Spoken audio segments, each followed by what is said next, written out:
The best college for intermediate Unacademy Madhapur. నమస్తే రమేష్ రెడ్డి గారు, బాగున్నారా? బాగున్నాం. రమేష్ రెడ్డి గారికి టీడీపీ టికెట్ ఎందుకు ఇవ్వాలి? ఒక నిబద్ధతతో ఒక 25 సంవత్సరాలు నా మీద ఎలాంటి అవినీతి ఆరోపణలు ఎక్కడ ఉండవు. మీ మీద ఎస్సీ ఎస్టీ కేసులు నమోదైనాయి. రికార్డు ఏమని చెప్తా ఉంది రమేష్ రెడ్డి, ఈ రోజు కూడా నేను ముద్దాయిన. జనసేనతో పొత్తు మీకు బలమా బలహీనం? జనసేనతో పొత్తు బీజేపీతో పొత్తు కోసం కూడా అల్లూరు చేస్తున్నారు. ఢిల్లీకి వెళ్ళారు బాబు గారు, పవన్ కళ్యాణ్ గారు. మీకంటే ఒక ప్రత్యేకమైన వర్గం, ఒక క్యాడర్ని తయారు చేసుకున్నారు మీరు ఇక్కడ. దాంట్లో డౌట్ ఏమో. రమేష్ రెడ్డిని చూసి కాదు ఇదంతా. రమేష్ రెడ్డి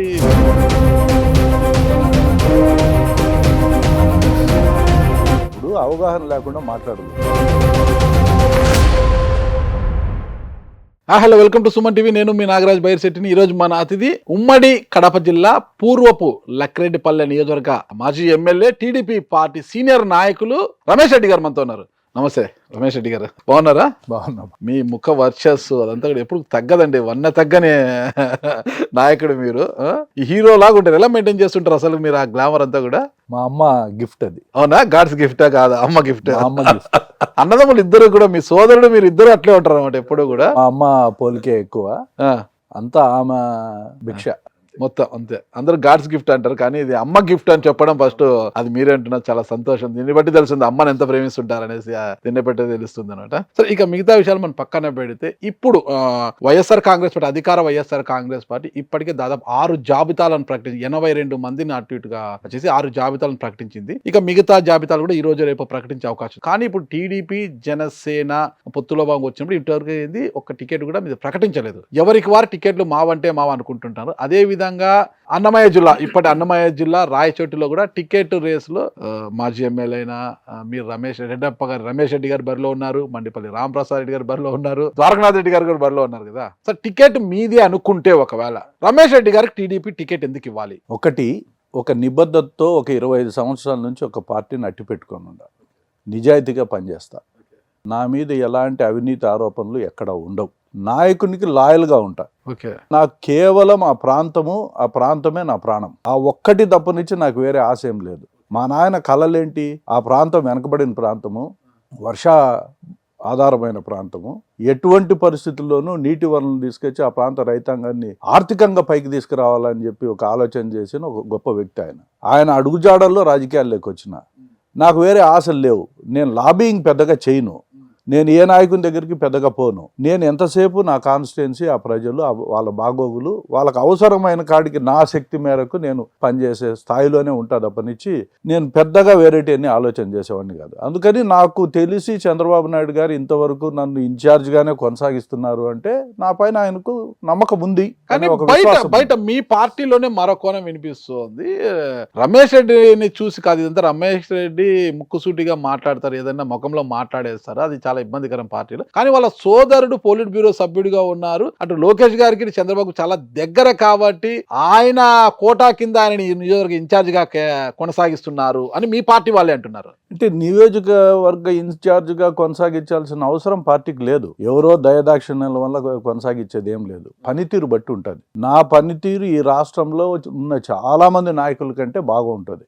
నేను కేవలం పార్టీ కోసం విపరీతంగా పనిచేసేవాడిని. నేను ఎక్కడున్నా అక్కడ అంత నిజాయితీగా పనిచేస్తాను. నిజాయితీ అంటే 2019 ఎన్నికల్లో నాకు చివరి ఎన్నికలను ఆ రోజు మీరు ప్రకటించిన మీరు, అందులో భాగంగా కూడా 2019 ఎన్నికల తర్వాత దాదాపు 3 సంవత్సరాలు స్తబ్దుగా ఉండిపోయారు. లోకల్ బాడీ ఎలక్షన్స్ లో కూడా పెద్దగా యాక్టివ్ గా మీరు ఉండింది లేదు. నామినేషన్లు వేయించినా కూడా విత్డ్రాయల్ చేయించి వైఎస్ఆర్ కాంగ్రెస్ పార్టీకి జెడ్పీటీసీ, ఎంపీటీసీ విత్డ్రాయల్ చేయించి వాళ్ళకి గిఫ్ట్ గా ఇచ్చారనేది ఉంది. అంటే ఎందుకంటే ఇవే నాకు చివరి ఎన్నికలు అన్నారు కాబట్టి ఆయన ఇలా వ్యవహరిస్తున్నారనే అపవాదం ఉంది.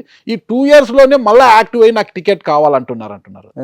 యాక్చువల్గా ఏమైంది, 2019 ఎన్నికల తర్వాత నియోజకవర్గంలో ఈ స్థానిక సంస్థలు వచ్చిన తర్వాత నేను కొంత దూరం కావాలనుకున్నది కూడా వాస్తవం. రాజకీయాలు సరే, శ్రీనివాసరెడ్డి రాజకీయాల్లోకి వచ్చినాడు, శ్రీనివాసరెడ్డి రాజకీయాలు చేస్తున్నాడు, ఆ ప్రాంతంలో ఆయన ఏమైనా పోటీ చేస్తాడేమో, చేసినాడు లేని ఒక అభిప్రాయంతో నేను కొద్ది రోజులు ఓపికగా గమ్మగా ఇంట్లో ఉండడం వాస్తవం. శ్రీనివాసరెడ్డి అంటే మీ తమ్ముడే? మా తమ్ముడే.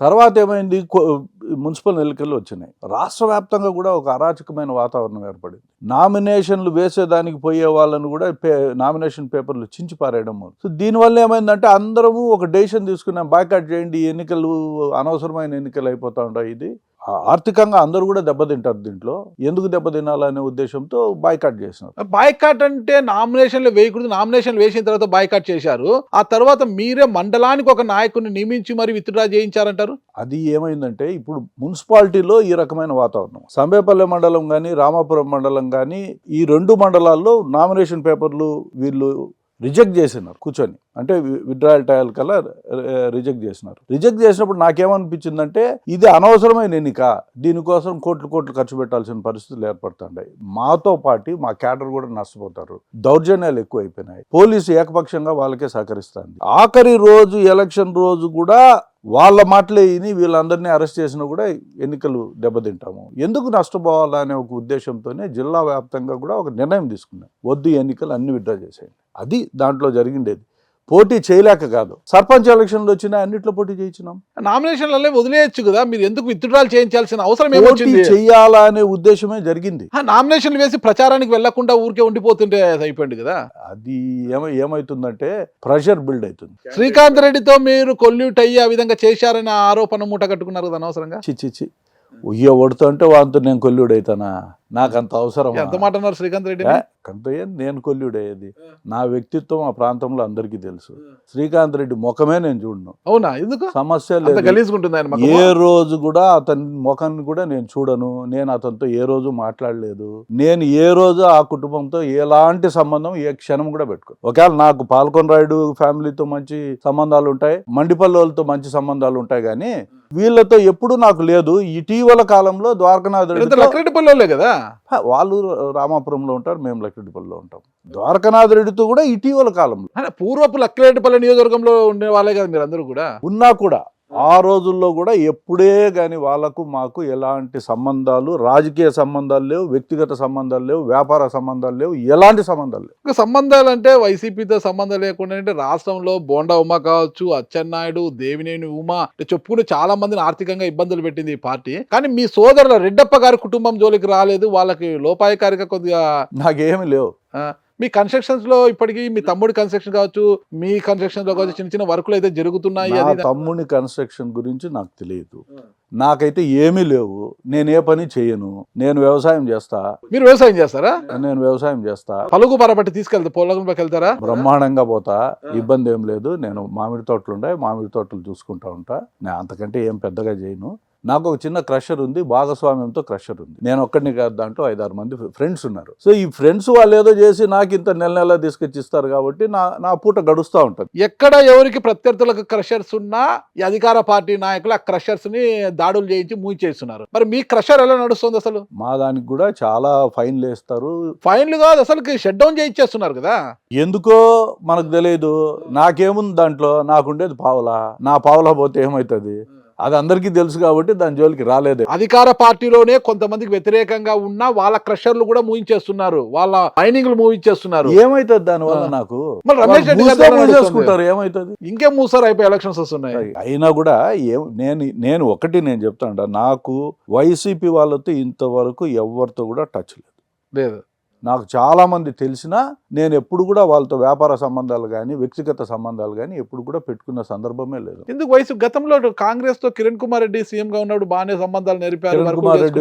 కిరణ్ కుమార్ రెడ్డితో నాకు వ్యక్తిగత సంబంధాలు చాలా ఉన్నాయి. ప్రతిరోజు నేను కలిసేవాడిని. ఈ రోజు కూడా ఆయన ఎప్పుడు పిలిస్తే అప్పుడు ఆయన దగ్గర పోయి మాట్లాడొస్తా ఉంటా. కొన్ని అభిప్రాయాలు మేము ఎక్స్చేంజ్ చేసుకుంటాం. ఆ క్రషర్ విషయంలో పెద్ద ఇష్యూ ఏంది? క్రషర్ చుట్టూ మీరు 100 ఎకరాల భూములు పోగు చేసి పెట్టుకున్నారు. దాంట్లో ఎస్సీల భూములు కూడా ఉన్నాయి. ఆ ఎస్సీలు గొడవ చేస్తే అది దాడులు చేశారు. మీ మీద SC/ST కేసులు నమోదైనాయి. 307 నమోదైతే మరుసటి రోజే మీ ఎఫ్ఐఆర్ లో మీ పేరు లేకుండా చేసుకున్నారు. అయ్యో అనేది కూడా పెద్ద విమర్శలు వస్తున్నాయి, మీ పార్టీ నుంచి వస్తున్నాయి.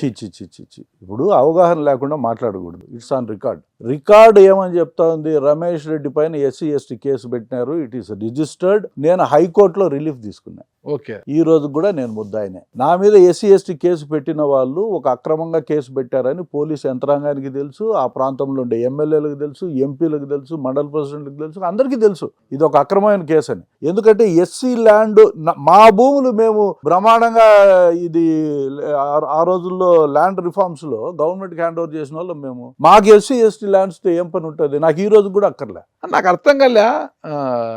రెడ్డప్ప గారి కుటుంబం అంటే చిన్న కుటుంబం కాదు. లక్కిరెడ్డిపల్లి రాజగోపాల్ రెడ్డి గారు అంటేనే అదొక పెద్ద మేధావిలా చూస్తారు అంతా కూడా. రాయలసీమలో ఉన్న మేధావులు నాన్నగారు కూడా ఒకరే, అందరికి తెలుసు. కానీ ఆ రోజు నాన్నగారు కాంగ్రెస్ పార్టీలో ఉన్న రాజశేఖర రెడ్డి గారి మీద పైచేయి సాధించాలని చూశారు, అప్పుడు కాలేదు. ఇప్పుడు మీరు ఆయన తనయుడు జగన్మోహన్ రెడ్డి గారి మీద పైచేయి సాధించలేకపోతున్నారు. ఎక్కడ మైనస్ జరుగుతుంది అంటారు? ఇది సహజంగా వచ్చే క్వశ్చనే కానీ మా నాన్న రాజశేఖర రెడ్డి కంటే ఓ 10-15 సంవత్సరాల ముందు రాజకీయాల్లోకి వచ్చారు. తెలుసు. రాజశేఖర రెడ్డి గారి టైం వచ్చేటప్పటికి ఆయన కొంత డైనమిక్ పాలిటిక్స్ స్టార్ట్ అయినాయి. సో ఈ డైనమిక్ పాలిటిక్స్ లో వీళ్ళు కొంత వెనకబడినారు, వయసు రీత్యా కానీ ఇంకోటి రీత్యా కానీ కొంత వెనకబడినారు వాళ్ళు. వీళ్ళంతా తెలుగుదేశంలోకి వచ్చేసినారు, కాంగ్రెస్ పార్టీలో లేరు. సో రాజశేఖర రెడ్డి గారు కాంగ్రెస్ పార్టీలో ఉన్నారు. మరి ఆ రోజు పాలిటిక్స్ అలా ఉన్నాయి కాబట్టి ఈ రోజు పాలిటిక్స్ మారాయి కదా. మరి ఆ రాజగోపాల్ రెడ్డి గారి కుమారులుగా, రెడ్డప్ప గారి వారసులుగా మీరెందుకు మీ బ్రాండ్ చూపించుకోలేకపోతున్నారు? ఇదే ప్రశ్న నాకు చాలా మంది అడిగినారు. ఇప్పుడు ఏం బ్రాండ్ చూపించుకుంటావు? ఒక రాజకీయంగా ఈ రోజు ఎదిగిన ప్రతి ఒక్కడు కూడా అధినాయకుడి మెప్పుతోనే ఎదగాల, లేదా మేము మా ప్రాంతానికి పరిమితమై ఉంటాం.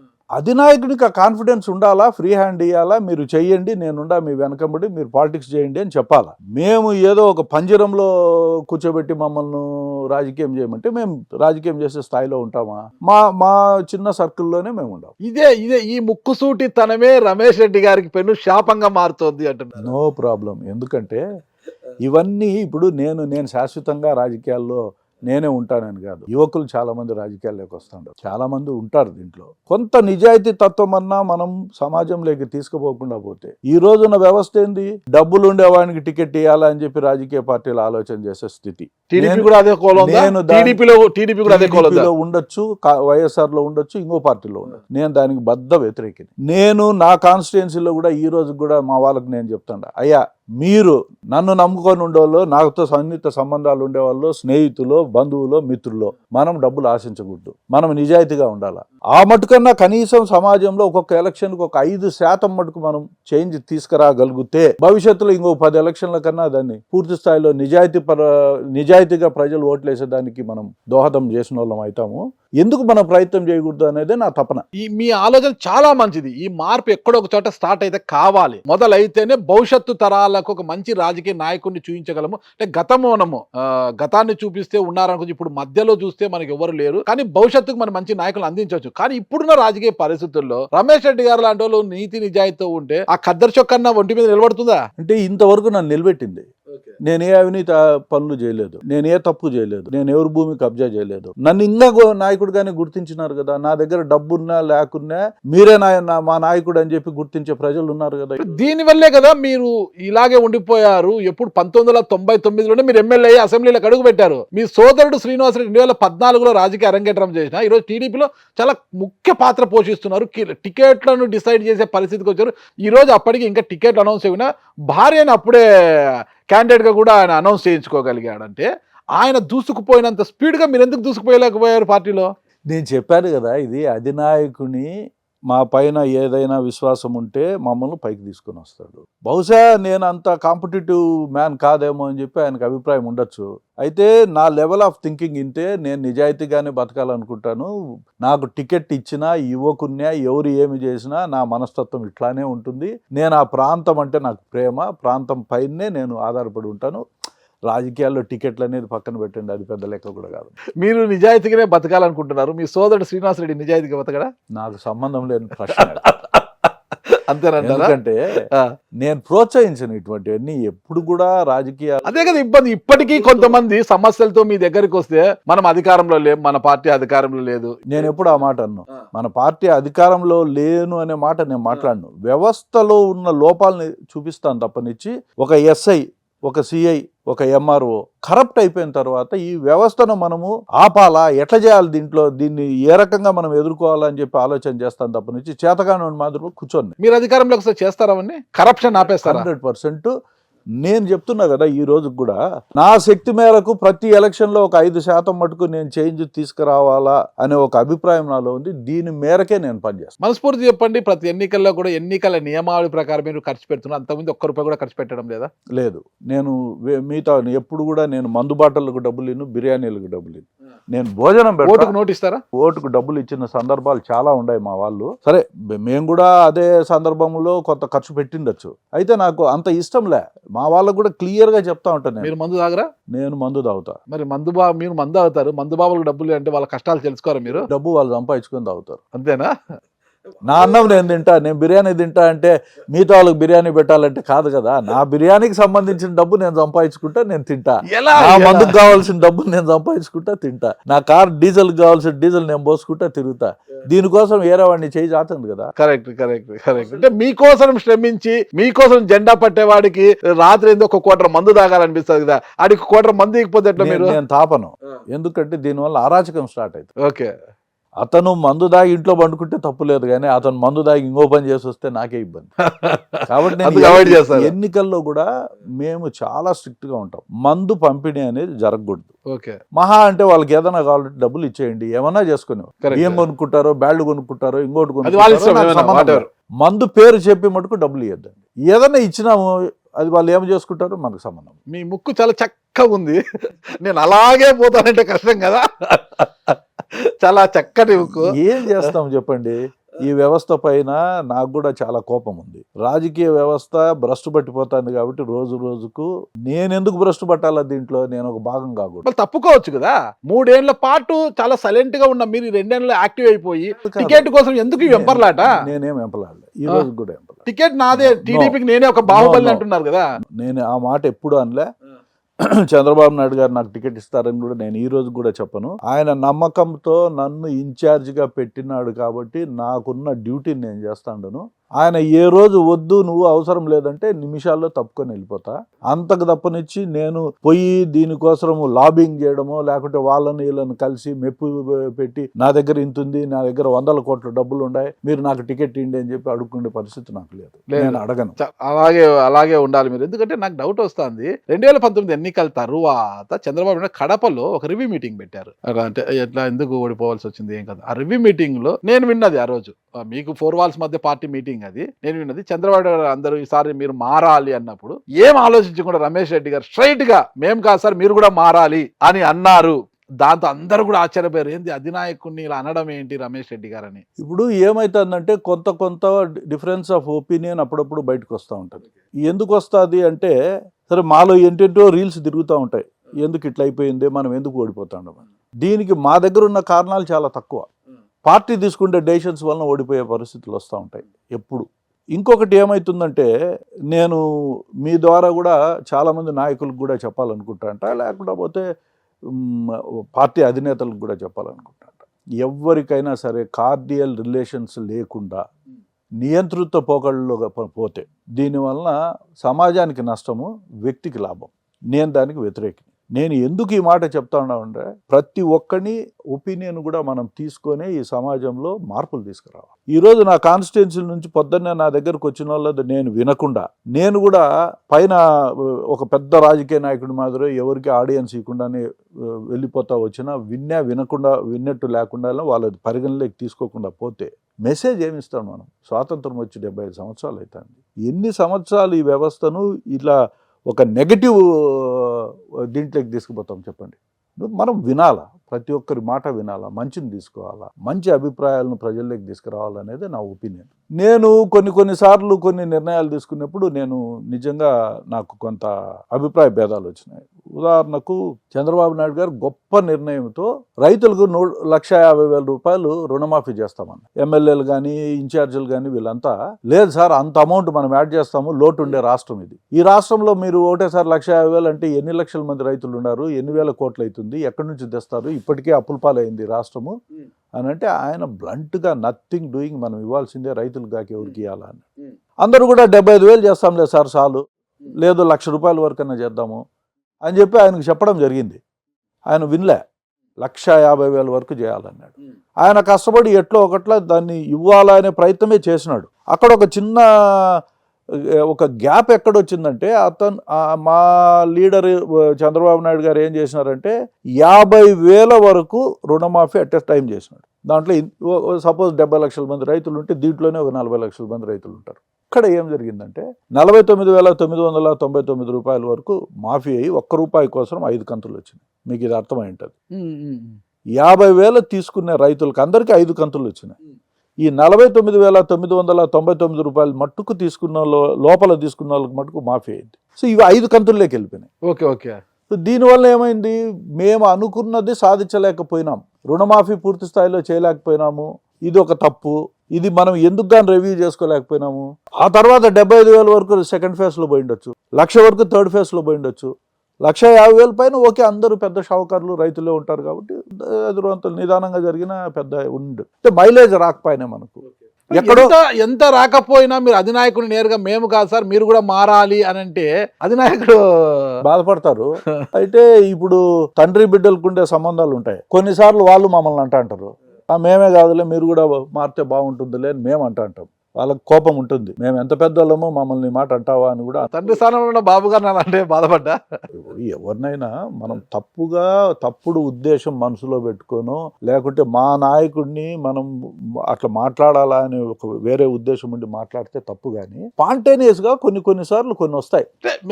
మనసులో పెట్టుకోవడం కావచ్చు, మీ ముక్కుసూటితనం కావచ్చు, మనసులోని భావాల్ని స్వేచ్ఛగా వ్యక్తపరిచే అభిప్రాయం కావచ్చును. కానీ ఒక్కొక్కసారి ఇది బూమరాంగ్ అవుతుంది కదా, అది నాకు వ్యక్తిగతంగా నష్టము. మరి నష్టం అని తెలిసిన ఎందుకు అలా? ఇప్పుడు ఇది స్పాంటేనియస్ గా వచ్చేటివి, ఒక ఏదో ఒకటి లోపల మనసు పెట్టుకొని మాట్లాడే విధానం కాదు అది. కొన్నిసార్లు స్పాంటేనియస్ గా వస్తాయి. తమ్ముడు ఆలస్యంగా రాజకీయాల్లోకి వచ్చిన 10 ఏళ్ల క్రితం రాజకీయాల్లోకి వచ్చిన తమ్ముడుకి ఉన్నంత లౌక్యం రాజకీయాలు అన్నకెందుకు లేకపోయింది? ఏమబ్బా, నా కాన్స్టిట్యున్సీలో ప్రజలు ఈ రోజు కూడా నన్నే విశ్వసిస్తారు. అంతేనా? ఎందుకంటే నా నిజాయితీ, నా ముక్కు సూటితనము, నేను వాళ్ళు ఏదైనా అడిగితే ఇది తప్పు, ఇది జరగదు, మీరు దీన్ని ఆశించాల్సిన పని లేదని అప్పటికప్పుడే డిసైడ్ చేసి చెప్తా. నేను ఎలాంటిది ఎంకరేజ్ చేయను, వాళ్ళను చెప్పులు అరిగేదాకా తిప్పించుకోను. ఇది నా మనస్తత్వం. అందుకేనేమో నేను ఇన్ని సంవత్సరాలుగా పోటీ చేస్తానే నా వెనక జనం ఉండారంటే నా నిజాయితీ. మా ప్రాంతం రాయచోట్ల మీకు జనం ఉన్నారా? నాకు లేకుంటే నన్ను ఎవడు ఆదరిస్తాడు చెప్పండి. ఇప్పుడు మీరు పూర్వపు లక్కిరెడ్డిపల్లి నియోజకవర్గం, మీరు లక్కిరెడ్డిపల్లిలో ఉండేవారు, మీరు ఇల్లు కూడా అక్కడే. కానీ పునర్విభజనలో రాయచోటి అయిన తర్వాత రాయచోటికి వచ్చారు కదా, రాయచోటిలో మీకంటూ అప్పటికే పాల్గొండ వర్గం ఆడ మండిపల్లి వర్గము అనేది ఉండింది. గడికోట గారికి కూడా ఆయన ఎమ్మెల్యే అయిన తర్వాత శ్రీకాంత్ రెడ్డి గారికి ఒక వర్గం అంటూ ఏర్పడింది. తర్వాత ఆయన ముందు దానికి లేదు, రాజశేఖర రెడ్డి గారి వర్గమే ఉండింది అక్కడ. గడికోట కుటుంబానికి ఒక వర్గం లేదు అక్కడ, క్యాడర్ లేదు. వచ్చిన తర్వాత ఎమ్మెల్యే అయ్యాడు కాబట్టి 2009, 2012, 2014 ఇప్పుడు అయ్యాడు కాబట్టి ఆయనకు ఒక వర్గం అంటూ ఏర్పడింది. మరి రమేష్ రెడ్డి గారు కూడా శ్రీకాంత్ రెడ్డి లాగానే ఇక్కడికి వచ్చారు కదా, మీకంటే ఒక ప్రత్యేకమైన వర్గము, ఒక క్యాడర్ని తయారు చేసుకున్నారు మీరు ఇక్కడ. 100% ఉంది కదా, ఉందా? దాంట్లో డౌట్ ఏముంది? అంటే ఇది టీడీపీ వర్గం అనుకోవచ్చా, రమేష్ రెడ్డి గారికి ఏర్పాటు చేసుకున్న ప్రత్యేక వర్గం అనుకోవచ్చా? ఇప్పుడు నేను టీడీపీలో ఉన్నాను కాబట్టి, టీడీపీ ఇన్ఛార్జ్ కాబట్టి టీడీపీ వర్గం నాదే, అది నా పేరుతోనే ఉండే వర్గమే, దాంట్లో డౌట్ ఏముంది? ఇప్పుడు అట్లా తీసుకుంటే రాంప్రసాద్ రెడ్డి ఉన్నాడు పార్టీలో, ద్వారకనాథ్ రెడ్డి ఉన్నారు, మీరు ఇంతమంది ఉన్నారు కదా, అందరికీ వర్తిస్తుంది కదా, అది అందరికీ వర్తిస్తుంది, వాళ్ళకు ఉంటారు. మీకోసం జెండా పార్టీ, మీరు ఎటుపోతే అటువైపు నడిచే వాళ్ళు, మీ మాటే శిరోధార్యంగా నిలిచే క్యాడర్, అంత బలమైన క్యాడర్ మీకోసము ఎంతకైనా పోరాడే క్యాడర్ ఉందా? నాకు సంపూర్ణమైన నమ్మకము మా నాయకుల పైన. వాళ్ళకు 100% నా మీద నమ్మకంతోనే నాతో ఉన్నారు ఇన్ని రోజులు పొడుగున. ఈ రోజుకు 2-3 సంవత్సరాల నుంచి రాంప్రసాద్ రెడ్డి తెలుగుదేశం పార్టీలోకి వచ్చాడు, ఇటీవల ద్వారకనాథ్ రెడ్డి వచ్చారు. ఎవరు ఎక్కడ ఉన్నా నన్ను నమ్ముకున్న వాళ్ళు నా దగ్గరే ఉంటారు. పాలకొండరాయుడు ఆయన ఒక సీనియర్ నాయకుడు, ఆయన నమ్ముకున్న వాళ్ళు ఆయన దగ్గరే ఉన్నారు. పాలకొండరాయుడు గారిని రాజకీయ జనతా పార్టీలో ఉన్నాడు, జనతా పార్టీలోనే ఆయనకు టికెట్ ఇప్పించి తెచ్చినాం. ఓకే, ఆదినారాయణ రెడ్డి గారు మా ఫాదరు ఇద్దరు కలిసి ఆయన క్యాండిడేట్ గా పెట్టి. మరి ఆ కుటుంబం ఈ రోజు మీకు అండగా లేదు కదా? మళ్ళీ ఎవరు చెప్పినారు? ప్రసాద్ గారికి మీకు గ్యాప్ ఉంది కదా, 2 ఎలక్షన్లు నాకే చేసినాడు ఆయన.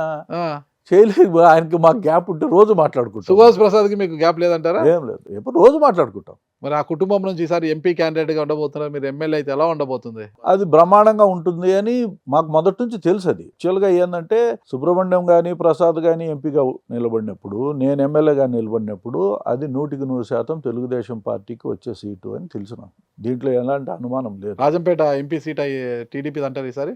100% టీడీపీకి వచ్చే అవకాశాలు మాత్రమే కదా, చూద్దాం అవకాశాలు ఎంతవరకు ఉన్నాయనేది.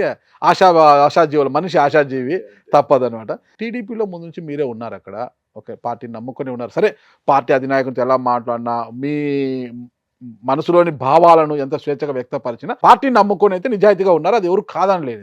టీడీపీలోకి మధ్యలో వైసీపీ నుంచి మండిపల్లి రామప్రసాద్ రెడ్డి ఇటువైపు వచ్చేటప్పుడు కానీ, ద్వారకనాథ్ రెడ్డి గారు గడ్డికోట ద్వారకనాథ్ ఇటువైపు వచ్చేటప్పుడు ఎందుకు మీరు అడ్డుకోలేకపోయారు వాళ్ళని? వాళ్ళు వస్తే నాకు సవితిపోరు తప్పదు, సవితిపోరు ఉంటే ఇబ్బంది కదా అని ఎందుకు ఈ రోజు వాళ్ళు పోటీలో ఉన్నారు కదా మీకు?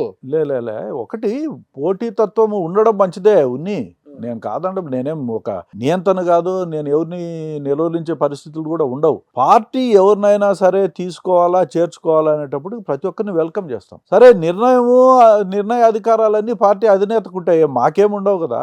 ఇప్పుడు వాళ్ళల్లో నాకంటే మెరుగైన వాళ్ళు వీళ్ళు అని భావించి వీళ్ళైతే గెలుస్తారు నేనైతే ఓడిపోతాను అని ఆయన అనుకునేటప్పుడు నాకు ఇవ్వడు కదా, వాళ్ళకే ఎవరికోరికి ఇస్తాడు. వాళ్ళకిస్తే రమేష్ రెడ్డి గారు సహకరిస్తారా? ఆ సందర్భము వచ్చినప్పుడు మా నాయకుడు మేము కూర్చొని మాట్లాడుకున్నప్పుడు అక్కడ ఉన్న సమస్యలను సార్ట్అవుట్ చేసుకుంటాము, తప్పనిసరిగా సహకరిస్తాం.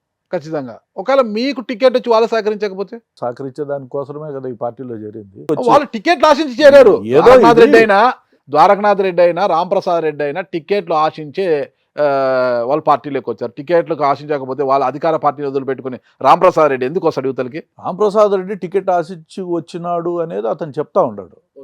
ఇప్పుడు ఆయన టికెట్ ఆశించి వచ్చింటే ఈ వేళకే ఆయన డిక్లేర్ చేసిండే ఏం పెద్ద ఇంకా 50-60 రోజులు ఉంది. అదే కదా టీడీపీలో వచ్చిన ఇబ్బంది, అది కదా. చివరి వరకు క్యాండిడేట్లను అనౌన్స్ చేయకోకుండా పెట్టడమే పెద్ద ఇబ్బందికరం కదా పార్టీలో. ఇప్పుడు కాన్స్టిట్యున్సీని టోటల్గా ఇంతవరకు గత లాస్ట్ 2.5 years నుంచి నేనే డోర్ టు డోర్ కూడా తిరిగిన వ్యక్తిని. ఓకే, అంటే పార్టీ జెండా మోసుకోనో లేకుంటే పార్టీ పాంప్లెట్ దగ్గర పెట్టుకొని మా నాయకుడిని లోపలేసినప్పుడు కానీ ఇంకోటి కానీ, అంతకుముందు ఎన్నో ప్రోగ్రాంలు పెట్టినప్పుడు కానీ నేనే పర్సనల్గా డోర్ టు డోర్ తిరిగి ప్రజలకు ఈ పార్టీ మేము ఉండాము. 3 ఏళ్ల గ్యాప్ తర్వాత 2 ఏళ్లలోనే ఎందుకు తిరగాల్సి వచ్చింది? 3 ఏళ్ళ గ్యాప్ ఎక్కడ వచ్చింది? రాలేదు కదా, పెద్దగా సైలెంట్గా ఉన్నారు కదా 2019 తర్వాత. మీరు 19 తర్వాత, కోవిడ్ తర్వాత, పంచాయతీ ఎలక్షన్ తర్వాత నేనే యాక్టివ్గా ఉన్నాను. రాంప్రసాద్ రెడ్డి టికెట్ ఆశించారు, అధికార పార్టీని వదులుకొని మరీ టీడీపీలోకి వచ్చారు కదా. ఇప్పుడు నువ్వు అధికార పార్టీ నుంచి వదులుకొని వచ్చినావు అనేది అది నీ వ్యక్తిగత విషయం. నువ్వు ఎందుకు వచ్చినావు అక్కడి నుంచి, ఏం ఆశించి ఇక్కడికి వచ్చినావు, టికెట్ ఆశించి అక్కడ ఏమి నీకు రాలేదు అనేది నువ్వు బేరీజ్ చేసుకొని నువ్వు చూసుకోవాల్సిందే తప్పనిచ్చి తెలుగుదేశం పార్టీలో చేరతామంటే ఎవడైనా చేసుకుంటారు. ఓకే, ఒక 3 సార్లు ఎమ్మెల్యేగా, ఒకసారి ఎంపీగా, అంటే మొత్తం 4 సార్లు ఓడిపోయి ఒక రికార్డ్ అయితే ఉంది మీ మీద, వరుసగా ఓడిపోయిన వ్యక్తిగా. ఈసారి టికెట్ వస్తే ఖచ్చితంగా నేను గెలుస్తాను, నేను గెలిచి ఆ రికార్డుని తొలగించుకుంటాను అని ఏమైనా భావిస్తున్నారా? 100%. ఎందుకంటే ఈరోజు కాన్స్టిట్యున్సీలో నా పైన ఎటువంటి నమ్మకం ఉందంటే రమేష్ రెడ్డికి ఈసారి ఎటువంటి పరిస్థితుల్లో ఓటేయాలా. జగన్మోహన్ రెడ్డిని పోయినసారి ఎట్లా అయ్యో పాపం ఓట్లు వేయాలనుకున్నారు, నా మీద కూడా అంతే సింపతి స్టార్ట్ అయింది. సింపతితో గెలుస్తారా మీ పైన నమ్మకంతో? అంటే పార్టీ గాలిలో, టీడీపీ పార్టీ గాలి వచ్చింది కాబట్టి గాలిలో గెలిచిపోతారా, రమేష్ రెడ్డి గారి యొక్క చరిష్మాతో గెలుస్తారా? ఇప్పుడు ఏ రోజు మీరు అనుకున్నట్లు గాలులు ఎప్పుడు ఉండవు, ఎక్కడా ఉండవు. అది ఎప్పుడో ఒకసారి వస్తుంది. ప్రతి ఎలక్షన్కి ఒక గాలి రాదు. రాయచోటి కాన్స్టిట్యున్సీ అన్ని గాలులకు భిన్నమైంది. ఓకే, దాంట్లో ఉన్న ప్రజలు కూడా చాలా మేధస్సుతో ఓటేసేవాళ్ళే. ఇటీవల కాలంలో జగన్మోహన్ రెడ్డి మీద వ్యామోహంతో ఓటు వేసినారు తప్పనిచ్చి 3 ఎలక్షన్స్లో, అందుకని ఓడిపోయినాం తప్పనిచ్చి. జగన్మోహన్ రెడ్డి పైన ఉండే వ్యామోహం పూర్తి స్థాయిలో వెళ్ళిపోయింది, ఇప్పుడు ఎక్కడ లేదు. ఇప్పుడు న్యూట్రల్ పాలిటిక్స్ నడుస్తూ ఉంటాయి. చంద్రబాబు నాయుడు గారిని చూసినారు, జగన్మోహన్ రెడ్డి గారిని చూసినారు ప్రజలు. సరే, వీళ్ళు ఈయన అడ్మినిస్ట్రేషన్ వాళ్ళ అడ్మినిస్ట్రేషన్ చూసిన తర్వాత బేరీజ్ వేసుకొని ఓటేసే శక్తి సామర్థ్యం రాయచోటి కాన్స్టిట్యున్సీలో ఉంది. ఫర్ ఎగ్జాంపుల్, ఎన్టీ రామారావు కంటే పెద్ద వేవ్ లేదు కదా. 83లో పాల్గొన్నాడు, ఇండిపెండెంట్ గెలిచినాడు. 94లో ఎన్టీ రామారావుది పెద్ద వేవ్ కదా, 240 సీట్లు ఎన్నో వచ్చినాయి, పాల్గొన్నాడు, ఓడిపోతాడు. ప్రజలు అక్కడ ఓట్లు వేసేవాళ్ళు చాలా డిఫరెంట్ మైండ్ సెట్లో ఉండేవాళ్ళు. గాలికి గెలిచేది ఏం లేదు. వ్యక్తికి ఓటు వేసేదానికి ప్రిఫరెన్స్ ఇస్తారు ఇప్పుడు ఎప్పుడైనా. ఆ ప్రిఫరెన్స్ మీకుందా? ఎస్, 100% ఖచ్చితంగా. 100%. తెలుగుదేశం అభ్యర్థిగా 100% గెలుస్తారు. రమేష్ రెడ్డి గారు Yes. గెలుస్తారు. ఎలా అంటే ఇప్పుడు తీసుకుంటే ఒకవేళ మళ్ళా సిట్టింగ్ ఎమ్మెల్యే గడికోటి శ్రీకాంత్ రెడ్డి గారే బరిలో దిగితే మీకు ఎలా అనుకూలిస్తుంది? ఎందుకంటే గతంలో రాయచోటిని నేను కూడా పనిచేశాను. గత రాయచోటిని తీసుకుంటే ఒకలా ఉంది, ఇప్పుడు రాయచోటిని తీసుకుంటే ఒక అద్భుతమైన సిటీగా రూపాంతరం చెందిపోయింది. ఎక్కడ చూసినా మొత్తం అంటే ఖాళీ స్థలాలు లేకుండా మొత్తం భవంతులు. ఎక్కడ మదనపల్లి వాళ్ళు ఒక పక్క ఉద్యమం చేస్తున్నారు, జిల్లా కేంద్రం అన్నమయ్య జిల్లా కేంద్రం మాకు కావాలని. అన్నమయ్య జిల్లా కేంద్రం అంటే రాజంపేటకు జిల్లా కేంద్రంగా ఇవ్వాలా, రాజంపేటని కాదని మదనపల్లిని కాదని రాయచోటికి జిల్లా కేంద్రాన్ని తీసుకొచ్చి అక్కడ ప్రభుత్వ కార్యాలయాలు ఏర్పాటు చేయించి మొత్తం ఊరినంతా కూడా అభివృద్ధి చేశారు శ్రీకాంత్ రెడ్డి గారు అనేది ఆయన మీద ఉన్న భావన అక్కడి ప్రజలకు. మరి ఇంత బలంగా పాతుకుపోయిన శ్రీకాంత్ రెడ్డిని కాదని ప్రజలు మీకెందుకు ఓట్లేస్తారు అంటే? ఒకటి గుర్తుపెట్టుకోండి, ఆ భౌగోళిక పరిస్థితులు ఒకసారి మీరు చూడండి. Rayachoti centrally located area. Srikanth Reddy గారి గొప్పతనం కాదు అది అక్కడికి రావడం. It is centrally located area. Rayachoti నుంచి రాజంపేటకు, కోడూరుకు, రాయచోటి నుంచి మదనపల్లెకు, పీలేరుకు, పుంగనూరుకు సేమ్ డిస్టెన్సెస్. కోడూరుకి 80 కిలోమీటర్లు అయితే పుంగనూరుకి 80 కిలోమీటర్లు. నీకు ఇంకా మిగతా ఎక్కడ పెట్టినా కూడా మైలేజ్ విపరీతంగా పెరుగుతుంది, అడ్మినిస్ట్రేషన్ కూడా కష్టమవుతుంది. రాయచోటే సెంట్రల్ లొకేటెడ్ ప్లేస్, దాన్ని సెలెక్ట్ చేసినారు, దాంట్లో తప్పేం లేదు. రాజంపేట ఎస్ట్వైల్ సబ్ డివిజన్ కావచ్చు, మదనపల్లి ఎస్ట్వైల్ సబ్ డివిజన్ కావచ్చు, ఇవి రెండింటికన్నా ఇది సెంట్రల్ లొకేటెడ్, అందుకే ఇచ్చారంటారా? అందుకనే అక్కడికి వచ్చింది. శ్రీకాంత్ గారి గొప్పతనం శ్రీకాంత్ గారి గొప్పతనం కాదు, ఇంకోటి గొప్పతనం. రోడ్స్ కానీ మొత్తం సిటీ డెవలప్మెంట్ కానీ సిటీని మొత్తం అప్లిఫ్ట్ చేసేసారు కదా ఆయన అని ఆ ప్రాంతంలో ఉండే ప్రజలు భావించాలి. ఆ ప్రాంతంలో ఉండే ప్రజలకు ఒక డిఎస్పీ ఆఫీస్ కడితే దానివల్ల అన్నం దొరుకుతుందా? లేకుండా పోతే ఏదో ఒక పోలీసు ఇదేది స్టేట్ గెస్ట్ హౌస్ ఒకటి కడితే అవుతుందా? పోళ్లకు వైసీపీ రంగులు వేసుకొని జిగిల్ అని రాత్రిపూట వెలిగిస్తే అది పెద్ద సిటీ అవుతుందా? What happen to your drainage? 3,000 కోట్లతో జగన్మోహన్ రెడ్డి గారు 2019 డిసెంబర్లో శంకుస్థాపన చేస్తే ఈ 3,000 కోట్లలో ఎంత మీరు ఖర్చు పెట్టినారు? ఏమైపోయినాయి ఈ అభివృద్ధి కార్యక్రమాలన్నీ? ఎక్కడ ఇవన్నీ పూర్తి స్థాయిలో కంప్లీట్ అయినాయి? నేను ఏదో రంగులు కొట్టినా, నేను స్కూళ్ళకు రంగులు కొట్టినా, 4 బెంచీలు కొత్త చేసిన, లేకుండా పోతే కొత్తగా సచివాలయాలు కట్టినా, ఇది కాదు ప్రజలకు కావాల్సింది. పేదరిక నిర్మూలన ప్రజలకు కావాలి. పేదరిక నిర్మూలన చేయగలగాలి. కానీ ఏదో ప్రోగ్రాం వచ్చింది, హాస్పిటల్కి రంగులు కొట్టాం, ఇంకోటి కొట్టామని చెప్పుకుంటే ఇంకా అంతకంటే దౌర్భాగ్యం ఏం లేదు. నాకు తెలిసి రాయచోట్లో ఎలాంటి అభివృద్ధి కార్యక్రమం జరగలేదు 100%. ప్రజలకు సంబంధించిన అభివృద్ధి కాదు ఇది.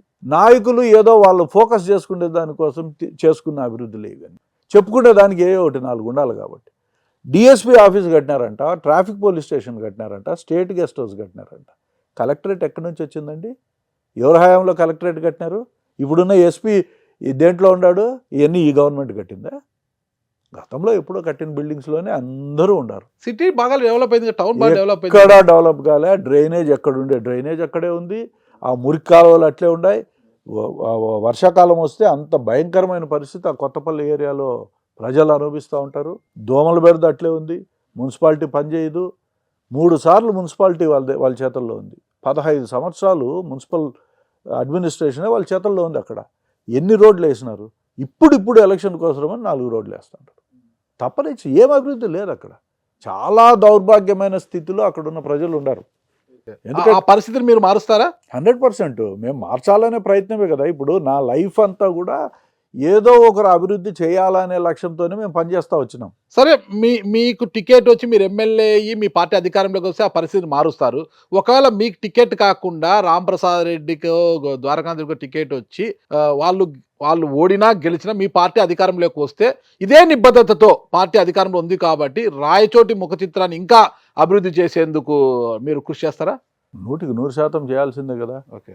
ఇప్పుడు మేము టికెట్ ఇవ్వలేదు నేను ఎందుకు ఉండాలి అని నేను ఆ పార్టీలో ఉన్నంత వరకు 100% ఆ ప్రాంత అభివృద్ధి కోసమే పనిచేస్తాను. ఆ పార్టీలో ఉన్నంత వరకు అంటే ఏమైనా సైడ్ చూపులు ఉన్నాయా?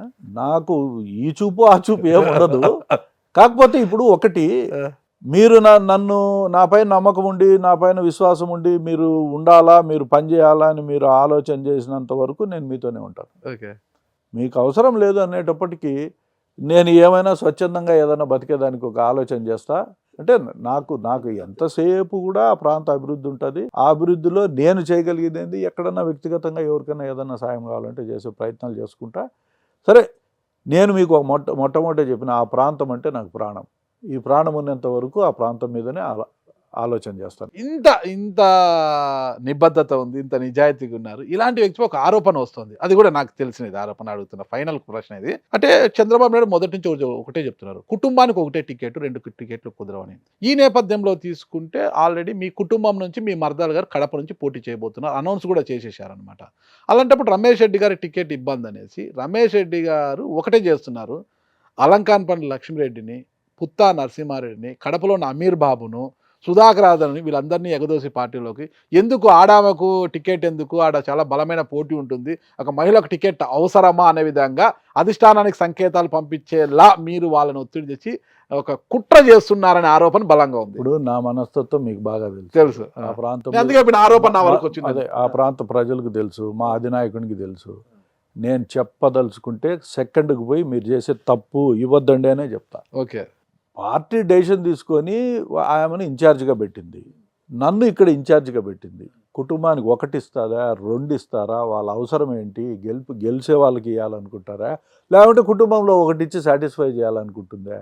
ఈ పారామీటర్స్ అన్నీ చూడాల్సిందే అధినాయకుడు. గెలిచేవాడికి టికెట్ ఇచ్చి వాడు గెలిస్తే అసెంబ్లీలో 1 సీటు పెరుగుతుంది.